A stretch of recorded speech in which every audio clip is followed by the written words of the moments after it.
오늘도 우리가 주의 말씀 앞에 서게 되어 여러분 모두를 주의 이름으로 사랑하고 축복합니다. 시편 137편 4절 5절입니다. 우리가 이방 땅에서 어찌 우리 여호와의 노래를 부를까? 예루살렘아, 내가 너를 잊을진대 내 오른손이 그의 재주를 잊을지로다. 아멘. 오늘은 삶의 노래 152번째로 시온의 노래라는 주제로 말씀을 같이 나누도록 하겠습니다. 우리의 삶에서 우리가 가끔 듣게 되는 그런 소식들, 슬픔의 소식들이 많이 있어요. 특별히 과거 학창 시절에 배웠던 고려말 길제시라는 그런 시가 있습니다. 500년 도읍지를 필마로 돌아더니 산천은 의구하되 인걸은 간대 없다. 어저버 태평연월이 꿈이런가 하노라. 그래서 고려의 500년의 그런 역사가 조선의 그런 새로운 건립으로 인하여서 망하게 된 것을 그 고려의 문인인 이 길제가 그 성을 돌아보면서 했던 한탄의 그런 시예요. 그래서 500년 이어온 도읍지를 홀로 말을 타고 들어가니 산과 강은 예나 변함이 없지만 다름없으나 인걸은 간데 없다. 그 사람들, 뛰어난 인재들, 또 사람들이 간 곳이 없구나.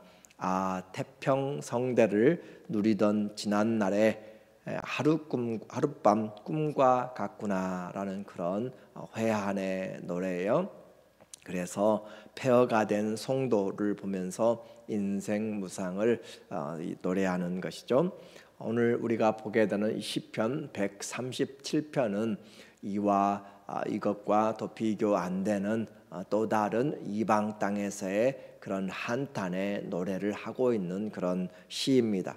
그래서 예루살렘 조국이 멸망한 다음에 그곳에서 끌려가서 저 포로된 바벨로니아에서 포로로 노예 생활을 하고 있는 그 사람이 시온을 기억하면서 생각했던 것을 나중에 돌아와서 기억하는 것으로 그렇게 생각됩니다. 모욕당하면서 일편단심 그곳에서 꿈을 꾸면서 하나님 앞에 기도하였던 그런 시온의 노래라는 그런 내용을 우리가 보게 되면, 먼저 포로의 고통 당함이 있어요.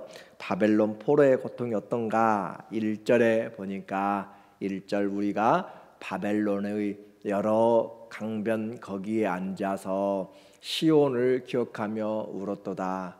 바벨론의 여러 운하들, 여러 강들, 그래서 그 강들에 모여서 그들이 고향을 그리워하면서 울었다라는 내용이죠.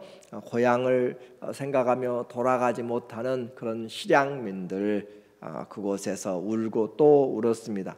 시온에서의 행복한 날들을 기억하지만 꿈과 같은 일이었고 언제 그런 일이 우리에게 또다시 있겠는가라는 그런 정말 앞이 보이지 않는 그런 모습의 내용이에요.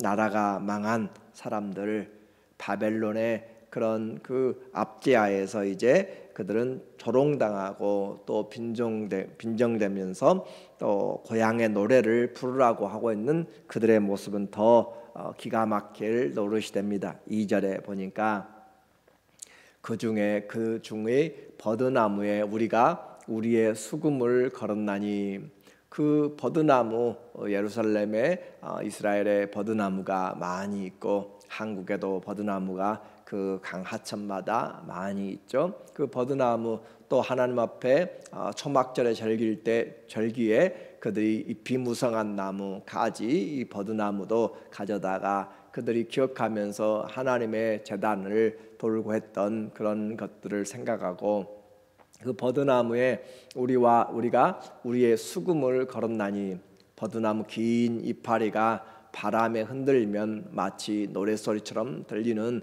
그런 모습을 생각하고, 또 그가 그 수금을 거기에 걸어놨다라고 하는 것은 더 이상 내가 이 수금을 타지 않겠다라고 하는 것이죠. 운동을 하는 사람이 옷 도복을 벗어서 그것을 묶어서 나무에 올려놨다라고 이야기하면 더 이상 내가 운동을 하지 않겠다라고 하는 것처럼 수금을 목매달아서 묶어서 버드나무에 걸어놓았는데 그것이 바로 우리가 우리의 수금을 여러 강변에 갈 때 이곳 저곳에서 그런 수금이 만약에 걸려 있다면 얼마나 가슴 아픈 일인가라는 것을 우리가 생각해 볼 수 있어요. 이는 왜 그렇게 걸어 놓았는가? 왜냐하면 이는 우리를 사로잡은 자가 거기서 우리에게 노래를 청하며 우리를 황폐하게 하던 자가 기쁨을 청하고 자기들을 위하여 시온의 노래 중 하나를 노래하라 함이로다. 그래서 왜 우리가 그곳에 그 수금을 걸었는가, 노래하지 않았는가? 그것은 바로 사로잡은 자, 또 다른 말로 우리를 황폐하게 한 자, 사로잡은 자나 황폐하게 한 자나 다 바벨론 사람들이죠. 그렇게 황폐하게 한 자들이 우리에게 노래를 청합니다. 너희들 노래 잘한다면서. 또 특별히 이 시편을 쓴 사람의 이 내용을 보니까 그가 예루살렘을 생각하고 시온을 생각하고 수금을 이야기하는 것들을 보면 성전에서 그가 노래했던 또 섬겼던 레위인 같아요. 그래서 너희 노래 잘한다면서 노래 한 곡 좀 뽑아봐라 하고 그렇게 우리에게 흥을 좀 돋구도록 그렇게 부탁하는 내용이죠. 이야기하는 거예요. 그래서 우리를 황폐하게 한 자가 기쁨을 청하고 자기들의 기쁨을 위하여서 노래 부르라. 자기를 위하여 시온의 노래 중 하나를 노래하라 함이로다. 그래서 그들이 이와 같은 노래를 자기의 유흥거리로 그렇게 이야기하고 그래서 그들은 더 이상 할 수가 없었다라고 하는 그런 내용이죠. 이 노래를 잊어버린 지 그들은 오래되었고 악기를 사용하지 않아 버드나무에 매달아 놓은 지 오래되었다는 것은 그만큼 그들이 이 하나님 앞에서의 새로운 각오를 가지고 있고 또 고달프고 다시 이곳에서 노래를 불러서는 안 된다라는 그런 삶의 모습을 이야기해요. 그래서 이런 내용을 통하여서 포로는 여기서 우리를 사로잡은 자가 거기서라는 단어 때문에 그곳에 있으면서 시를 쓴 것이 아니라 돌아와서 그렇게 썼다라고 생각하는 것들이 많이 있어요. 왜냐하면 우리를 사로잡은 자가 여기서 우리에게 노래를 청하며 그렇게 했다면 그곳의 현장에서 그 일에 썼을 것인데 거기서라는 것 때문에 나중에 포로 귀환되고 쓰지 않았는가라는 그런 내용이죠. 이 포로의 노예들의 결심을 보니까 4절에 우리가 이방 땅에서 어찌 여호와의 노래를 부를까? 이방 땅, 다른 말로 이야기하면 우상의 땅, 또 다른 말로 이야기하면 부정한 땅, 그것이죠. 그곳에서 우리가 어찌 여호와의 노래를 부를까? 우상들이 가득한 곳에서 여호와의 노래를 부른다라고 하는 것이죠. 왁자지껄한 그런 곳에서 우리가 성악을 노래한다든지 그렇게 시장터에서 다 싸우는 그곳에서 설교를 한다든지 그와 같이 가치 없는 일들을 우리에게 이야기할 때 쓰는 내용이에요. 어찌 여호와의 노래를 부를까? 예루살렘아, 내가 너를 잊을진대 내 손이 그의 재주를 잊을지로다. 그래서 이방 땅에서 노래를 요청하는 사람들, 그들은 불신앙으로 말미암아 지금 만군의 하나님을 떠나서 나라가 멸망한 그런 가운데 슬픔 속에서 하루하루 살아가는데 그 불신앙, 하나님을 생각만 해도 얼마나 안타까운데 그곳에서 하나님을 조롱하는 자들 앞에서 부를까? 우상의 땅에서 부를 수 없는, 그래서 그는 다짐하기를 우리가 부를 노래는 이것이다 라고 하는 거예요. 너희를 위한 기쁨의 노래가 아니라 내가 부를 노래는 바로 예루살렘아 내가 너를 잊을진대 내 손이 그의 재주를 잊을지로다. 그 말은 만약 내가 너를 잊고 이곳에 안주하면서 즐거워하는 삶을 산다면 내 손이 말라 비뚤어져서 연주를 할 수 없을 것이다 라고 그렇게 표현하는 거예요. 내 손이 그의 재주를 잊을지로다. 나는 절대 내가 손으로 내 연주를 하지 않겠다. 이제 깨달은 것이죠. 과거에 이스라엘을 이집트에서 불러내고 또 하나님이 자유를 주시고 그들에게 기업을 주시고 그들에게 성전을 주시고 하나님을 섬길 수 있는 은혜를 줬던 것이 얼마나 복된 것인가를 나라를 잃어보니까 그들이 알게 된 것이고, 우리가 우리의 건강한 몸으로 또 마음으로 또 믿음을 가지고 바쁜 시간에도 힘들어도 하나님 앞에 예배드릴 수 있었던 그 예배의 자유, 그 은혜, 그 부르는 찬양, 우리의 기도, 하나님 앞에 모일 수 있는 그런 교회에 만나는 성도들이 얼마나 은혜였는지 이제야 깨닫게 되는 거예요. 그때 내가 했을 것인데 이 오른손으로 내가 재주를 가지고 하나님을 섬기고 이 몸으로 이 시간으로 이 재능들로 하나님을 섬겼어야 했는데 더 그러지 못했던 것들을 또 함께 담아서 이야기하는 것이에요. 그래서 하나님을 섬기는 것이 돈으로 살 수 없고 우리의 어떤 시간으로 되돌릴 수도 없는 그 환경을 생각해 보면서 이 사람은 지금 노래를 하고 있는 거예요. 그래서 그가 시인이 다짐을 하는 거예요. 내가 이 하나님 앞에서 어떻게 다짐할 것인가. 6절에 내가 예루살렘을 기억하지 아니하거나 내가 가장 즐거워하는 것보다 더 즐거워하지 아니할진대 내 혀가 내 입천장에 붙을지로다. 이것은 그의 큰 결단을 이야기하는 거예요.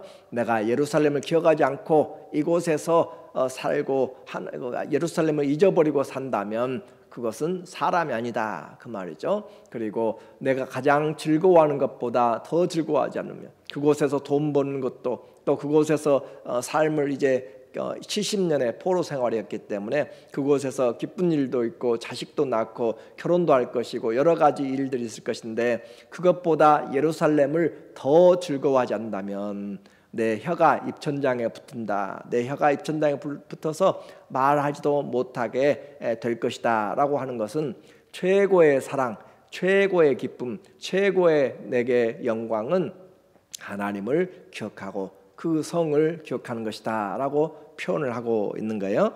그래서 내가 예루살렘을 가장 소중한 보물로, 내가 이곳에서 누리는 어떤 즐거움보다 내가 최고의 선물 그 예루살렘을 사랑하고 기억하겠다. 그러니까 일상생활 하더라도 무엇을 하더라도 어디서 하든지 간에 나는 교회를 생각하겠다. 그런 내용 갖고 주님을 생각하겠다. 하나님의 나라를 생각하면서 살아가겠다라고 하는 것으로 우리에게 다가오는 말이에요. 그래서 내 혀로 아무 말도 못하는 벙어리가 되어도 나는 당연하다라고 그렇게 내 혀가 붙어가지고 말 못하는 사람이 되어도 나는 할 말이 없다라고 하는 거예요.